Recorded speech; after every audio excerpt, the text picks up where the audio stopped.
Staring in, rocking, firing, swinging a ground ball up the middle. Goodrum, the second baseman, makes the play, makes the throw, and the Tides win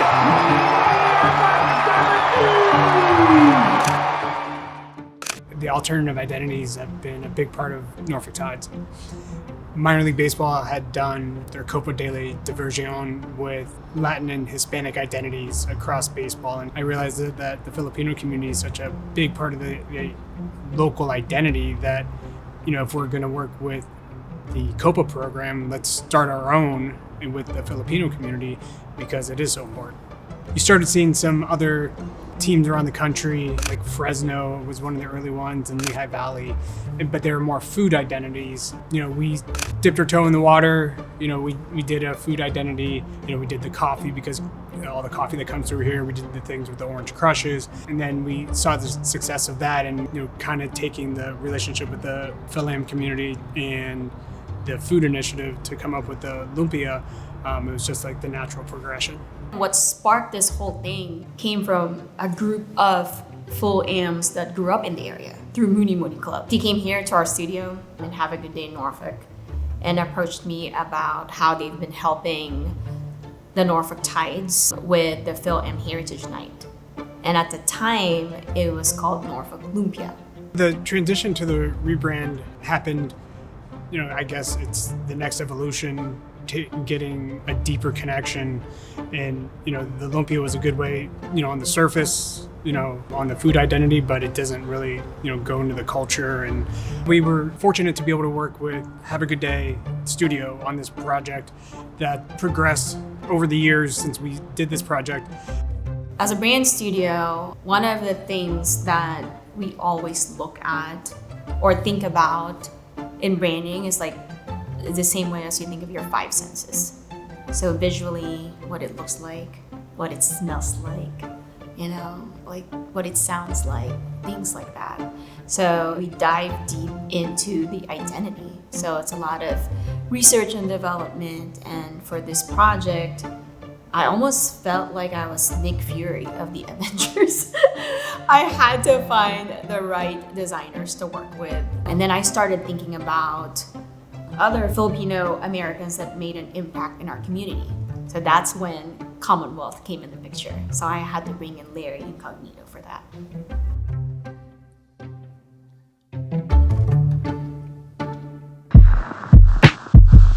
It was very exciting to be a part of the brand team because it was an opportunity to show the richness and the depth of Filipino culture beyond just food.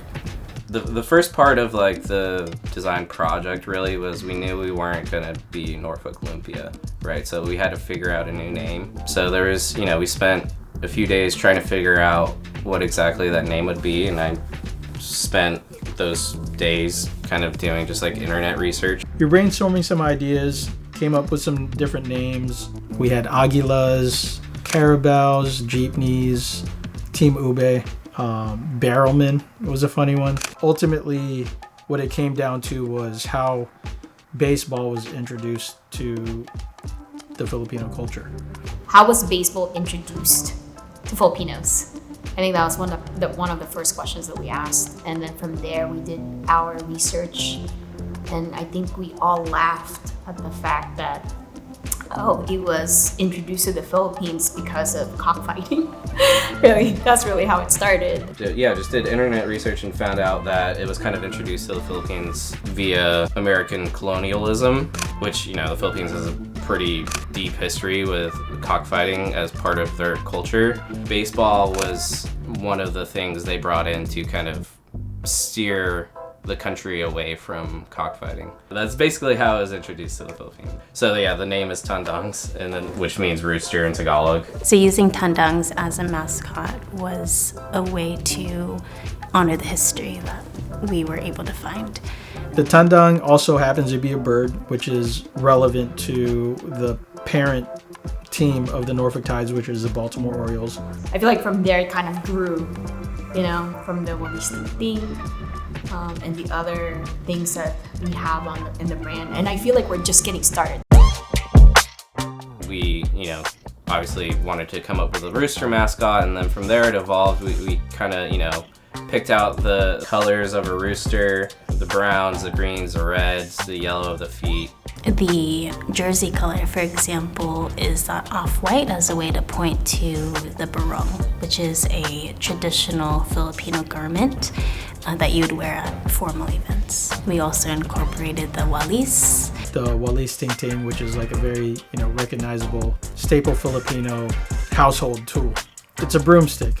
Another small kind of like detail I really loved was bringing in the kalinga tattooing kind of references, which like just so happened to kind of also emulate baseball stitching. This thing was 2 years in the making. Working in the digital space, it's always cool to see your work turn into a physical item, whether it's like a rug or a hat or just even printed on a shirt. I want to do like foam fingers, I want to put the Tandangs logo on a megaphone. It'd be sick to see like an actual mascot uniform. Would be wild, that would be wild. Overall, I am very proud of how it turned out. It was very cool to collaborate with other Filipino creatives in our area to show that Filipino culture is more than just our food, and we get to show the depth and the richness of our culture and what we can contribute to our area. The whole process, just watching everyone come up with the ideas and come together and build this strong brand has been very, very humbling, but also like I feel very proud of it, as a Fil-Am, in our community, and I really hope all our kababayan will feel proud of it too. So The people on the brand team there were invaluable to this process to be able to make it not just something that looks good, which it does, but it's authentic, it's impactful, and it brings it to the next level. That had we not worked with them on this project, it just wouldn't have the deeper connection and wouldn't have the authenticity. And we're so fortunate to be able to partner with them on this project. I'm very grateful to be in this position that I'm in, that I was able again to work with Muni Muni Club, who connected us to Norfolk Tides. Grateful that we have very talented Fil-Ams in our area. I'm hoping that this brand or rebrand that we did for the Norfolk Tides will open more doors for Filipino Americans. Be proud of it, something to be proud of. If you're creative, if you love sports, come out.